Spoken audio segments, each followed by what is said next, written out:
Yo, what's going on? What's going on? It's Terrell Hall of Fame, D-Line, TBKC, and all that sweet, beautiful, wonderful shit. Yes, I'm still in Texas, and man, it's always something, as y'all probably seen in the news if you're not here. For some reason, the temperature drops to 30 here, and it's like apocalypse where no electricity works and water's not working, nothing's working, and pretty much it's just people not doing their jobs. But I came up to the gym because they got their power today, so I can do this video. A good friend of mine was doing a secondary question, my dude Nick Pike, and we had to talk about the breeding edge blood.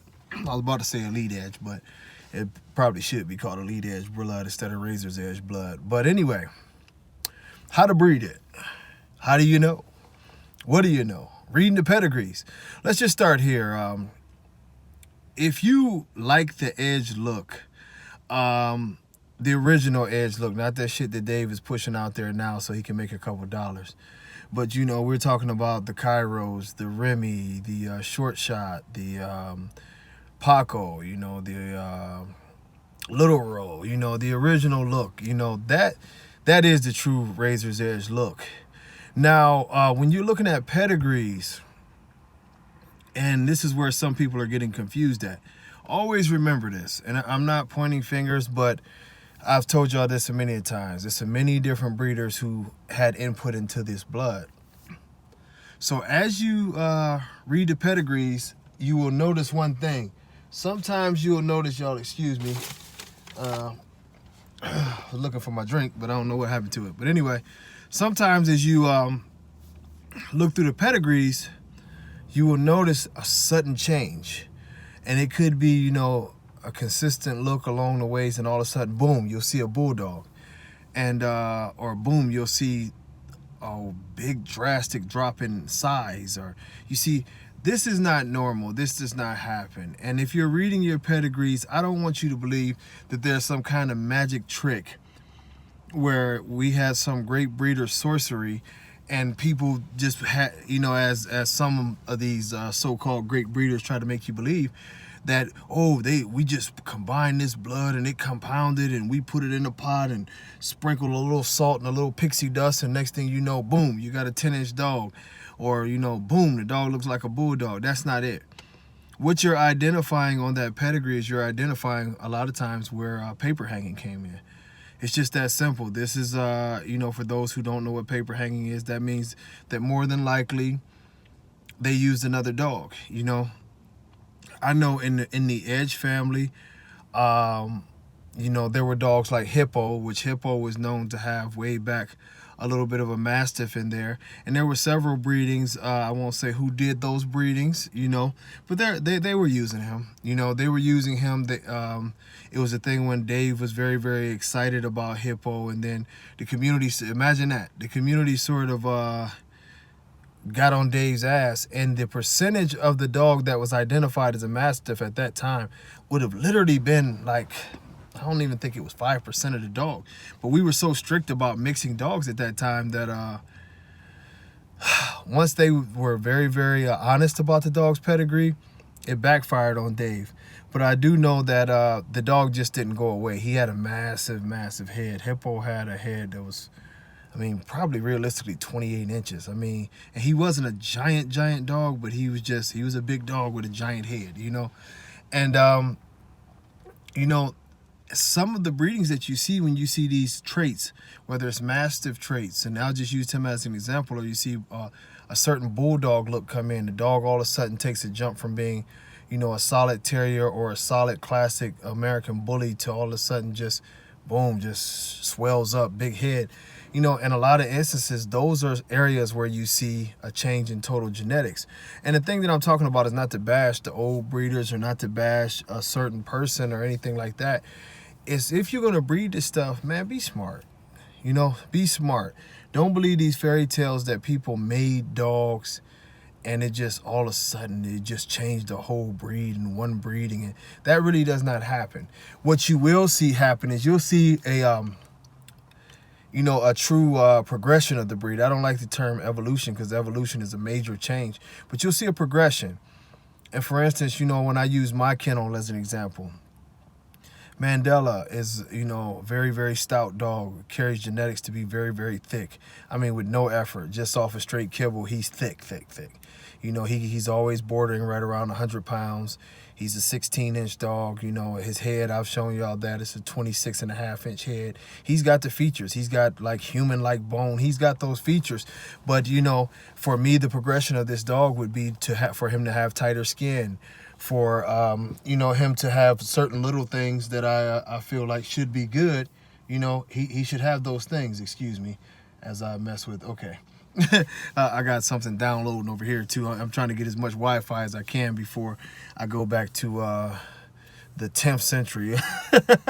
But you know, with him, I want to progress to the point to where his kids, which is happening, a lot of them carry his characteristics of giant bone. Some of them are even bigger than him, more mass, you know. But we've eliminated the issue that I don't like, where his skin is a little looser, not ridiculously loose, but I want that tight, that very, very tight skin. That's progress from one generation to the other. Now, for instance, say, let's just put a number on there. Say the dog's 100 pounds, and my goal is to get to 110 pounds. I want to progress, and even if his next sons have everything that I like, but they're 102, 103 pounds, that's progress. Breeding works that way. It might only be a few pounds here, a few pounds there, tweaking, but advancing towards the dog that you want, a more perfected dog. What we don't see is you will not see, and if y'all look at my Hall of Fame bullies on Facebook, if you look at my page, I can post a dog to you 15 years ago, and you can't really tell the difference that he's not a dog now. You know, some of y'all call about some of Denzel's sons that are actually 10 years old now, and people are like, whoa, I didn't realize he was that old. It's consistency. 10 years is not long for a dog, but that's literally 4 generations, and most of these dogs, sometimes 5 generations or whatever. And it's because the dogs are going to continue to look the same because we're breeding the same way. We're breeding the same stock. We're not throwing big giant cliffhangers in there to try to change the breed. When you look at your pedigrees, I don't want you guys to think that it's something like these combinations are just going to make these freaky dogs out of nowhere.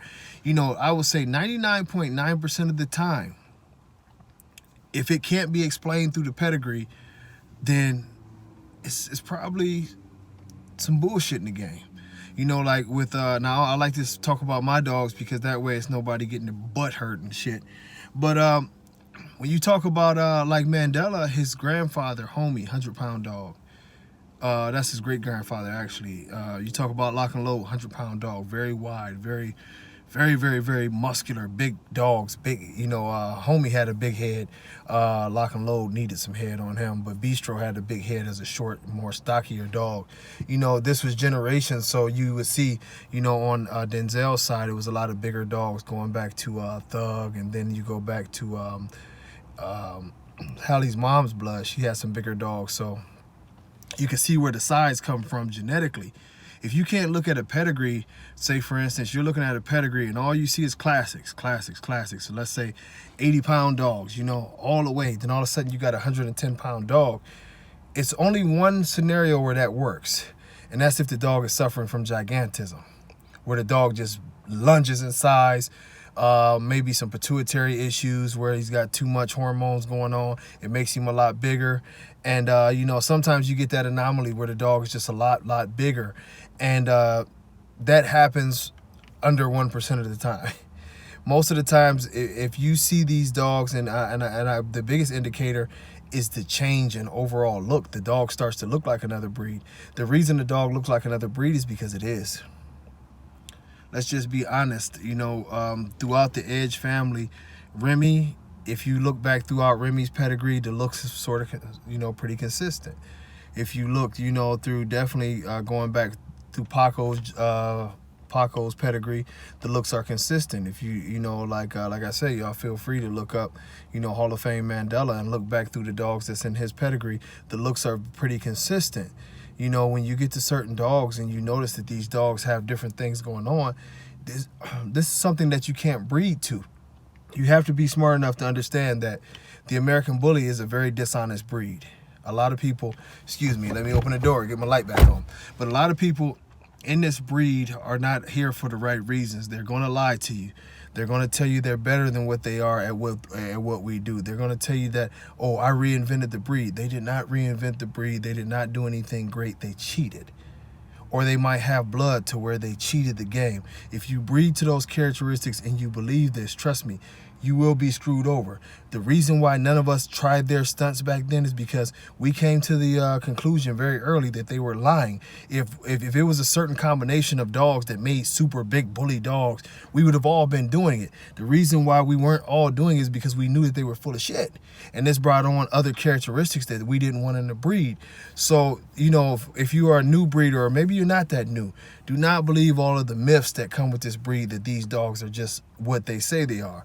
I don't care if it's Dave Wilson, I don't care if it's whoever, you know, and we can see that now in some of the things that he's trying to do now, and the as I've talked about, the total denial of the ability to do any kind of DNA testing. And for those of y'all that are doing heritage testing, that type of DNA testing, you see behind the breed is many bulldogs, many mastiffs, and other breeds that are put into the breed. This is not by accident. They didn't just come up. You see your percentages are high. These people have always cheated and done different things. That's why we're pushing to do DNA testing to clean the breed up. But if you are studying your pedigrees and you're trying to figure out the combinations to make your dogs the right way, be very aware that there's no magic pill. And if you see some odd thing that's going on in your pedigree, this is a falsity. You know, this is something that pay no attention to it. That's somebody who's cheating, you know, and understand that if it's there, continue to breed more of what you're looking for, and don't think that that's going to happen. And if that's what you were going for, you're not going to get it out of your normal dog.